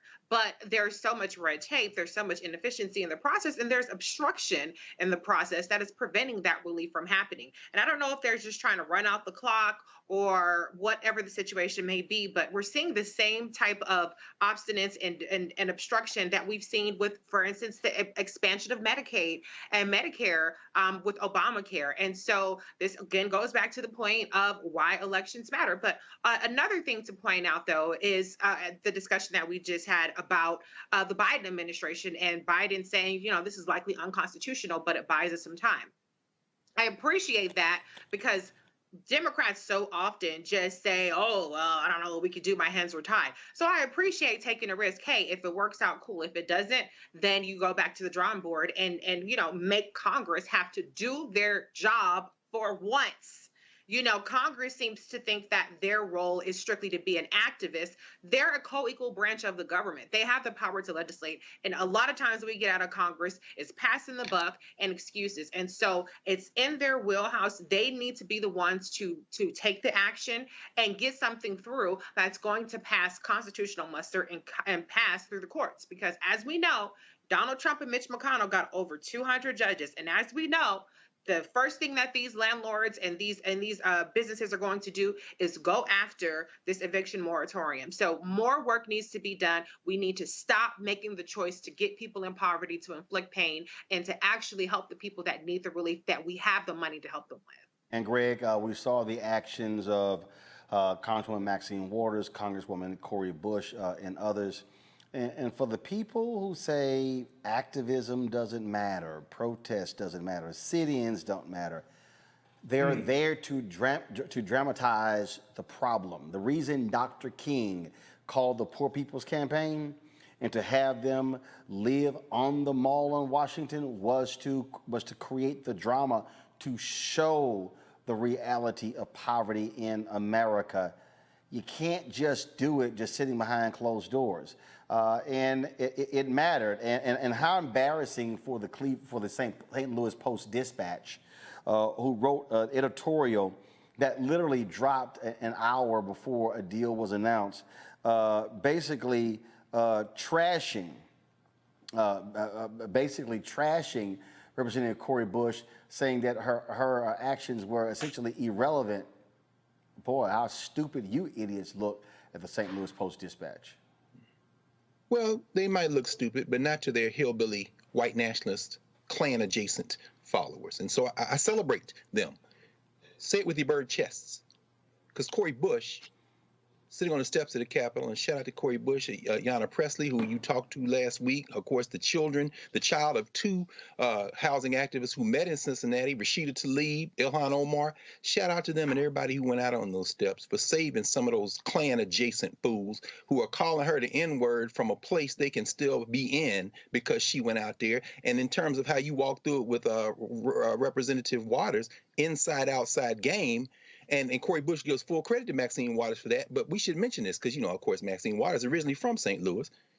Maxine Waters was frustrated because, as you just said, REECIE, they're playing politics. I'm going to be very careful with my language here. Maxine Waters was frustrated because as the chair of the committee that got that legislation through, she couldn't get the leadership, and correct me if I'm wrong, when you see Jim Clyburn in a couple of days, maybe you can ask him, is he still the number 3 person in the House of Representatives? They couldn't line up the votes. Ain't no such thing as a moderate, and the Congressional Black Caucus as a group is certainly left of damn near everybody else in the Congress, but they should probably put a pause on calling themselves the conscience of the Congress until we see a little bit more movement. But they couldn't get the vote. And the Supreme Court didn't say it was unconstitutional. What Kavanaugh did in siding with the 4 quote-unquote liberal justices, he's really a kind of strict constructionist. That's a whole other conversation. That's a legal conversation. What he basically is doing was gesturing toward the Congress and punting. Biden then punted. He could have extended this thing before, but it took those sisters on the steps to force them to act. Now, why is that important? Disease epidemics accelerate trends. COVID is accelerating a trend. And I wish that Brother Austin, I wish we could have asked him a couple of questions. I got a question about this rental investment market that is hot as hell right now. I got questions about the fact that you got landlords, including here in the state of Maryland, who are kicking people out because they're using the exception for people who have overstayed their leases. So you can still evict somebody if you've overstayed your lease. What they're trying to do is buy up rental properties. In fact, that's not what they're trying to do. That's what they're doing. Meanwhile, Cincinnati, since people, picking sides in a congressional contest up the street in Cleveland, Cincinnati, a third of the people who are renting will not say, landlords say they will not take Section 8 vouchers. In Columbus, it's a little closer to Cleveland, it's 50%. I want to know what the number is in Cleveland while people picking sides. But my point is this. The landlords are sitting on the properties, using those low interest rates to buy more properties, freezing people out the mortgage market, and using this crisis to accelerate privatizing property so that people can't buy homes, pay bigger rents, and the least of these can't use federal Section 8 vouchers. almost $47 billion sent to the states. And the reason they're bottlenecking is because they're going to hand this property over to people who are going to make poor people suffer even more. Ilhan Omar put a piece of legislation on the floor the other day, the, what's it called? The Rent and Mortgage Cancellation Act. She says one of the problems we have is, one of the reasons that she said that we have this problem is this bottleneck. She says the money is already there. Get rid of the bottleneck.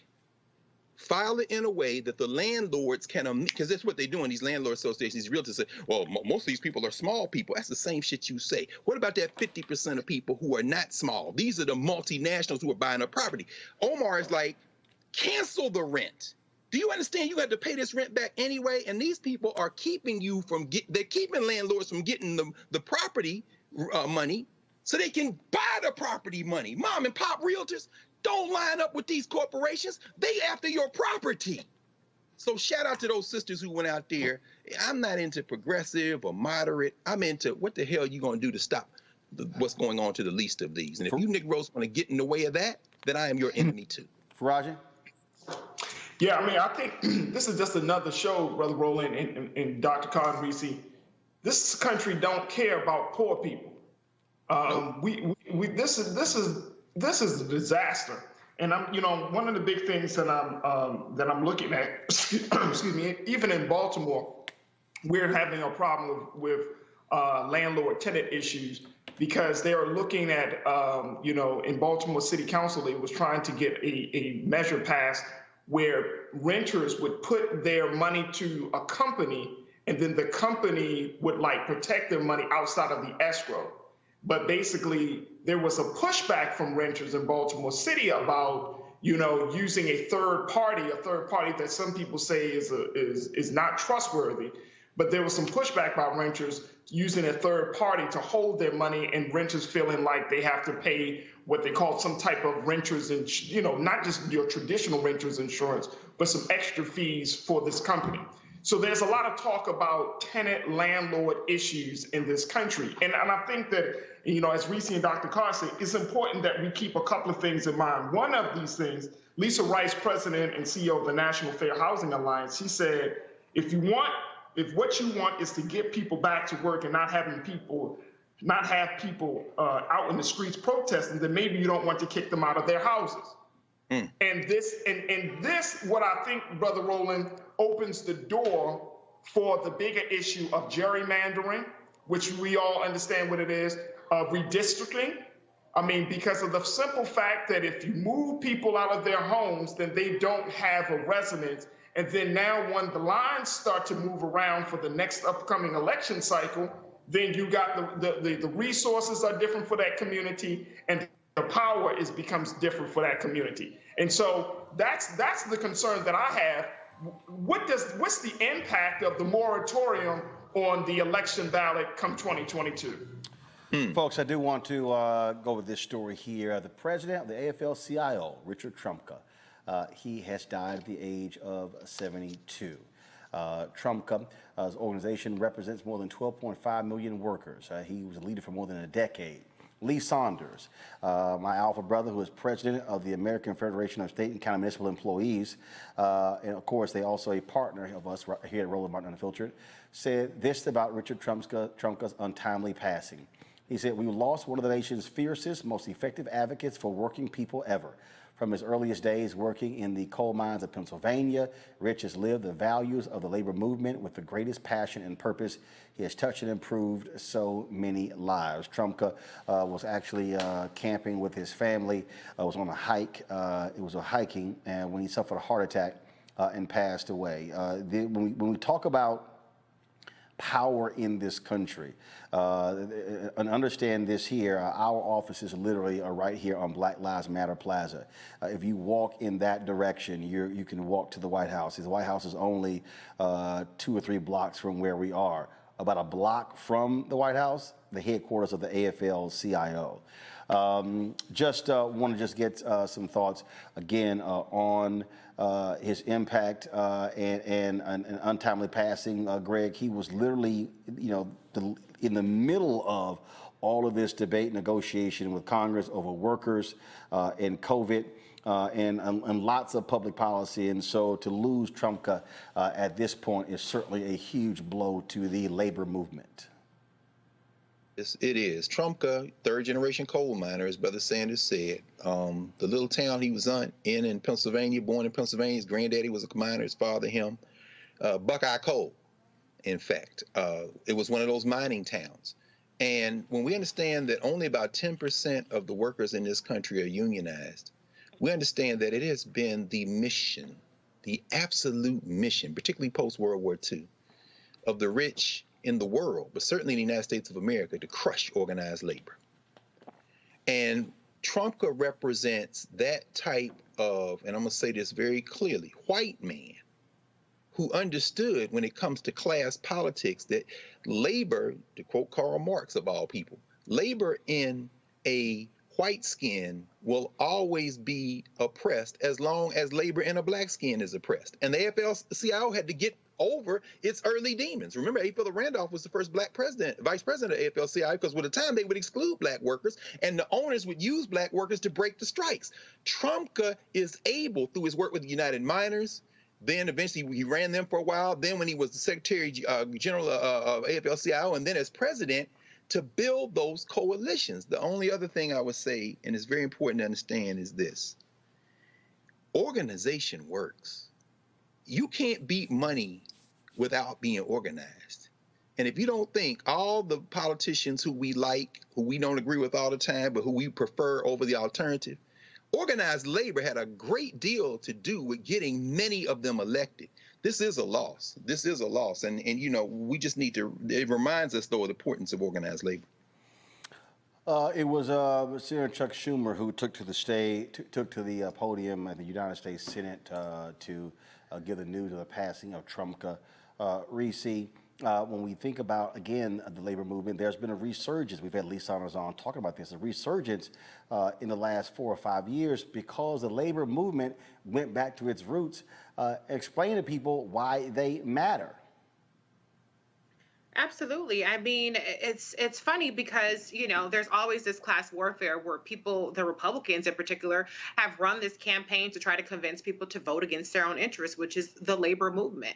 But Trumka has a very long record of being on the right side of all the issues and being a fierce advocate. I mean, he helped Dr. Carr mentioned the miners. He organized the miners to stand in solidarity with the miners in South Africa who were fighting apartheid. He was the recipient of the World Peace Labor Award in 2018. I think that was the inaugural award that he received. And so, you know, for a white man, I'm gonna have to say it, you know, he was pretty cool. He was pretty down. And so it certainly is a loss for the labor movement. But, you know, it's really, like you said, experiencing a resurgence.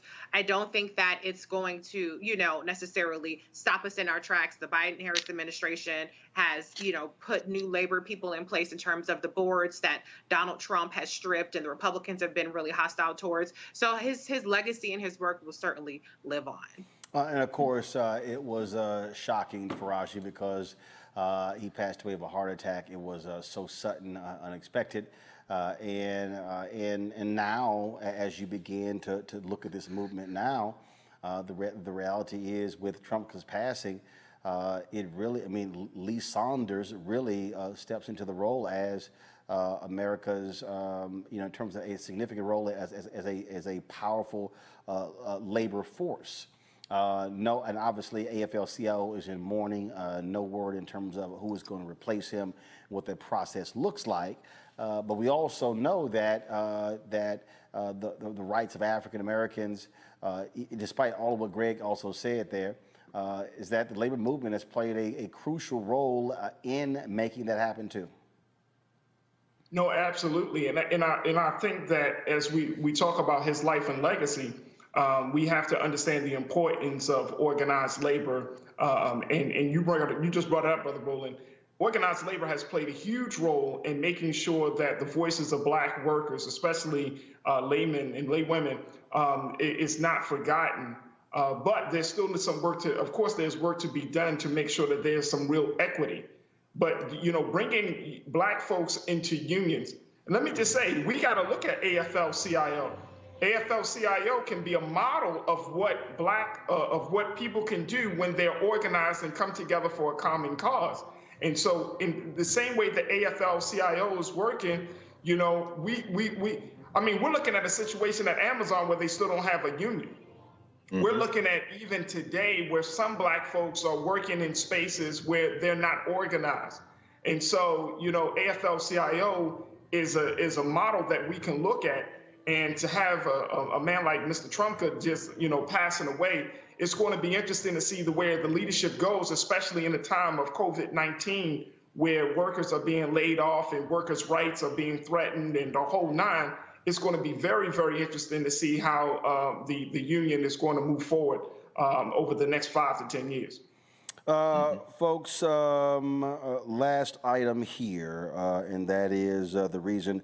So I was wearing something else today, but the reason I decided to put this on because in memoriam, J.R. Richard, 71 years old, one of the greatest pitchers in Houston Astros history, died again at the age of 71. His career was cut short by a massive stroke. He suffered, one of the most dominating pitchers.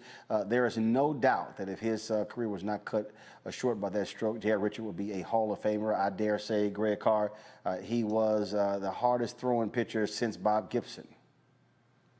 Man, Roland, brother, we used to watch James Rodney Richard, and my team was the Reds, because they had George Foster and, you know, Joe Morgan, and them had all the Black ball players. When you face James Rodney Richard, you might as well just put the W in, man. This guy played what he used to call in the South country hardball. 6'8", throwing 100 miles an hour, just as easy if he's playing catch. And you couldn't, and imagine James Rodney Richard and Nolan Ryan on the same damn team. These cats, man, the Astros, I mean, but anyway, James Rodney Richard, you know, it puts me back to my teenage years, but then that stroke, and then his money is gone. Yeah. And then he's sleeping under an overpass. Is that right? Yeah. Bro, he was homeless for a while. He was homeless, yeah. So, yeah, man, one of the great ones. And had he not gotten sick, he'd have been a first ballot Hall of Famer for sure. This is the statement that the Houston Astros owner put out. Today's a sad day for the Houston Astros as we mourn the loss of one of our franchise icons, J.R. Richard. J.R. will forever be remembered as an intimidating figure on the mound and as one of the greatest pitchers in club history. He stood shoulder to shoulder with club icons Larry Durker, Joe Niekro, and Nolan Ryan to form a few of the best rotations in club history. Sadly, his playing career was cut short by health issues, but his 10 years in an Astros uniform stand out as a decade of excellence. We send our heartfelt condolences to JR's wife, Lula, his family, friends, and countless fans and admirers. Folks, he was 6'8" in his career. He was 107 wins, 71 losses, 3.15 ERA, 76 complete games, won 20 games in 1976, won 18 or more games in 4 straight seasons. He also became the first Astros pitcher to reach 300 strikeouts in a season with 303. And again, in 1979, broke his own club record with a Major League best 313 strikeouts. And again, he literally suffered a stroke during the season, on July 30th, 1980, and all of that changed. The only sad thing I will say, REECIE and Faraji, J.R. Richard should have had his uniform retired by the Astros while he was living. That was one of the things that he really had hoped for, had pined for, but it never happened. And this is one of the reasons why I think it's important for us. Like, I never understand, like, I'll go ahead and say it, you know, in December, the Kennedy Center, Berry Gordy is going to be one of the honorees. Berry Gordy is 91. Mm-hmm. Okay, ain't that many people live to their 90s, especially black men. Okay, you look at, and I wish it already happened, but Congresswoman Terry Sewell, she's been pushing for Fred Gray, the civil rights legendary attorney. Fred Gray's 90 years old, and she's been pushing for him to get the Presidential Medal of Freedom. Reverend Dr. James Lawson, who's 92, has never received, also should be getting the Presidential Medal of Freedom. You know, the thing is that it always amazes me how folks decide to honor people, once they're gone, give them their flowers while they're here. And that's what I wish the Astros had done that with J.R. Richard. And obviously, no one knows the time or day. I don't care who we are. There are people who are young, who pass away, middle-aged, older. But I would say when we have legends, don't wait till they're 80 and 90.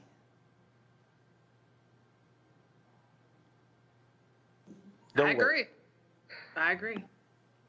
In fact, Roland, I say this about J.R. Richard, brother.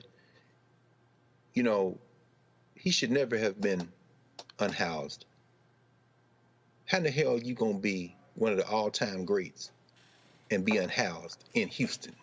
Yep. Now, I hope Johnny B. Baker, I hope Dusty Baker wins a World Series, if for no other reason than I ain't been to a Washington Nationals game since they did him dirty, and I hope the Nationals never win again in life. And with them cheap-ass learners, I think that's probably a safe wish. But, the Astros had the sense to hire Dusty Baker, but like with Dusty Baker, you come get black people when you in a pinch.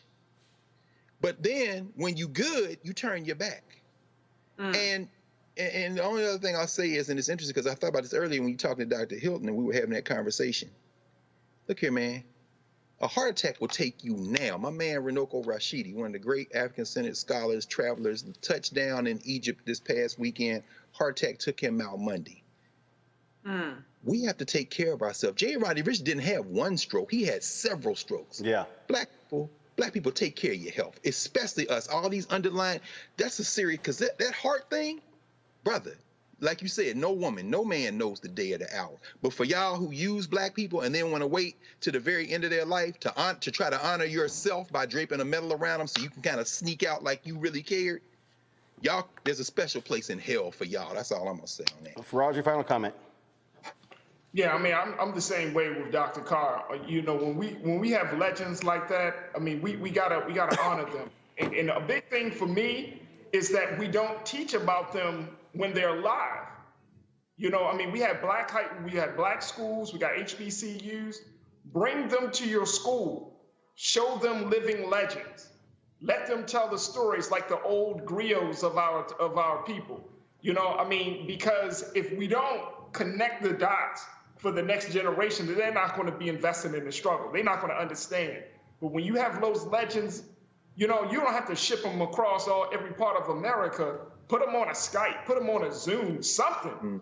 But let them hear the stories of those legends. It was those stories that were more impactful for me than reading a book. When I heard, some of the great pioneers from the civil rights era and other eras of our people, it was when I heard them. Even today, when I listen to, even like an Al Sharpton or Jesse Jackson, regardless of where you fall in terms of agreeing on them, or any brother or sister that has been a part of the struggle, those men and women made a choice to be a part of the struggle. And I think that we got to give them flowers by not just telling them how great we are, but give them flowers by listening to the wisdom that they profess. And, of course, for me, my uncle, my aunt's former husband, actually played for the Astros with J.R. Richard, and I guess ending it this way since we began, J.R. Richard died of COVID. Oh no! Didn't get vaccinated. Was in the hospital for a month in a coma. His wife also got COVID, but she is okay. What? Oh, there it is. There it is. Lord have mercy. Folks, that is it for us. Greg, Faraji, Reese, I certainly appreciate it. Thank you so very much. Folks, don't forget, Seek.com is one of the partners with us here, Roland Martin Unfiltered. If you would like to take advantage of their headset, as well as their virtual reality headset or their earphones right here. Of course, there's these amazing, the sound's also amazing, folks. 360-degree sound. The bass is tremendous. You can use that VIP code right there, RMVIP21, RMVIP21. Use that promo code, and then a portion of the proceeds comes back to us here at Roland Martin Unfiltered. And so please, if you want to support Seek.com, and you can check out their virtual reality content through their site as well, CEEK.com. And folks, and if you want to join our Bring the Fan Club, all you got to do is do so by, again, giving us via Cash App, PayPal, Venmo, or Zelle. We don't place a limit. We don't require you to spend a certain amount. There are people who support us who have given us more than the $50 that we've asked for, others who have given less. We appreciate every single dollar. So please do so. Cash App, $RM Unfiltered. PayPal is R Martin Unfiltered. Venmo.com/RM Unfiltered. Zelle is Roland at RolandSMartin.com. Roland at RolandMartinUnfiltered.com. Folks, that is it for us. I am going to be off tomorrow. Faraji Muhammad is going to be sitting in for me tomorrow. I am going to be in South Carolina, taking the day off. Congressman Jim Clyburn has his golf tournament this weekend, so I'm going to go down there and kick some butt. You know, he's an Omega, I'm an Alpha. We got to show them what works. Because he also remembers last year in my flight, my team took second. Yeah, I'm coming for first place this year. So I appreciate it, folks. I shall see you guys on Monday.